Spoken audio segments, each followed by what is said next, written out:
Chalet, c'était l'entreprise américaine Chadwick. En 1993, elle parvient à convaincre Alger d'acheter une première tranche de 400 logements préfabriqués. Les chalets sont installés à la résidence du Club des Pins, où vivent les protégés du gouvernement. En 1994, la presse d'Alger révèle que l'opération a été en partie financée grâce à l'argent des petits épargnants de la CNEP. C'est le scandale. Un journal algérien calcule le nombre de logements sociaux qu'on aurait pu construire avec les millions de dollars des chalets américains. Pour la même somme à l'époque, ça aurait permis à la fois de construire 2500 logements alors que la demande est extrêmement forte des épargnants, et aussi de créer des dizaines de milliers d'emplois pendant au moins une année, quoi, le temps de construire ces 2500 logements. Et l'étude était très sérieuse, hein, elle n'a jamais été contestée. Et cette affaire des chalets est symbolique du fonctionnement plus global de l'économie algérienne.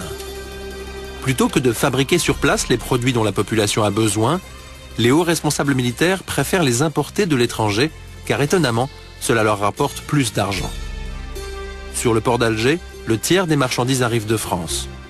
Pour les faire entrer en Algérie, il a souvent fallu payer des commissions à des intermédiaires. Un patron français nous explique comment ça se passe. Concrètement, on va vous dire, voilà, vous êtes présélectionné, vous avez de bonnes chances d'y réussir. Maintenant, il vous faut un petit coup de main supplémentaire, parce que vous comprenez, vous n'êtes pas le seul, il y en a un autre. Il faudrait qu'on se voit, qu'on en discute, donc on en discute. Et puis la finalité, ça veut dire combien? C'est-à-dire en général, c'est, je dirais, une dizaine de pourcents. C'est une dizaine de pourcents. 10% du montant des importations, 1,5 milliard d'euros par an, partirait donc chaque année dans la poche des hauts dirigeants du régime.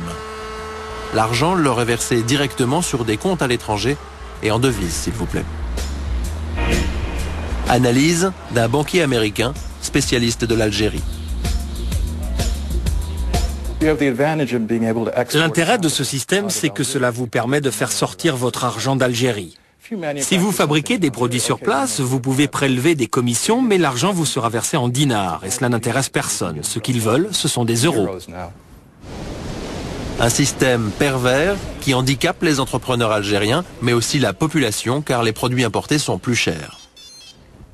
Allô ? En 1997, Ahmed Bouakaz, un homme d'affaires algérien installé en Belgique, va tenter de remettre en cause le système.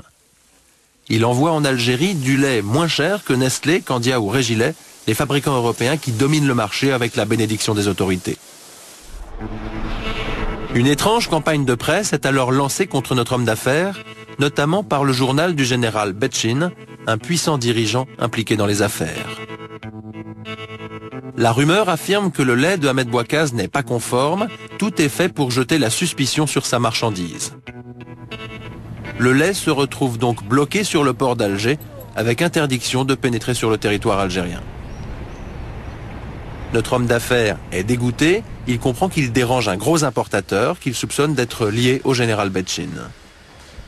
Celui qui importe 2000 tonnes de lait, c'est pas un type qui mange des sandwichs à midi, hein. C'est quelqu'un qui a les moyens, qui a des journaux, qui a une presse derrière lui. Et donc là, vous allez voir le général Betchin ?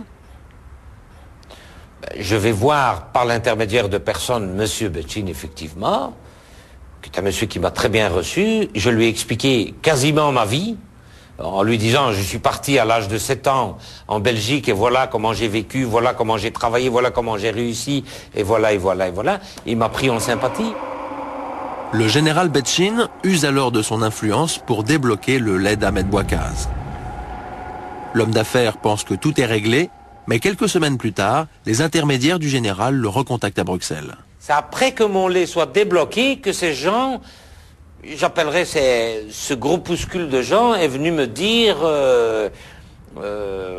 que M. Betchin avait des problèmes financiers, que si on pouvait l'aider, on commence par 5-6 milliards et puis on vous dit mais il faudrait vite débloquer 1 milliard et on vient vous voir à Bruxelles, on vient négocier avec vous, on vient vous dire maintenant vous êtes assuré, vous avez vu avec quelle force on a pu faire sortir votre lait. Et on vient, on se met à l'hôtel, on profite un peu du séjour à l'hôtel, tout ça c'est joli. Hein. À vos frais ? Non mais c'est pas un problème, payer l'hôtel, vous savez, je le payerai à n'importe quel Algérien qui viendra à Bruxelles. Et après, il vous demande plus d'argent. Mais je ne l'ai jamais donné.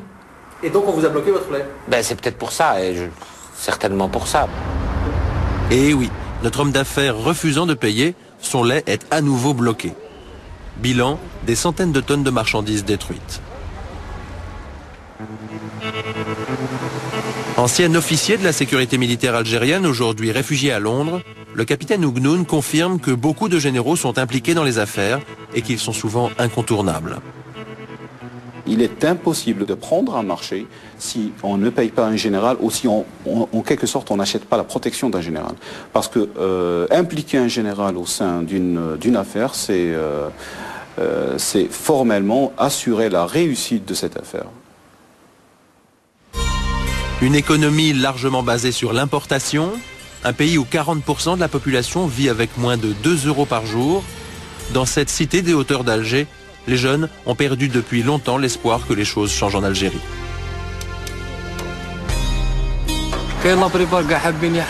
La plupart des gamins, ils connaissent tous les bateaux. Leur rêve, c'est de s'enfuir d'Afrique, de partir.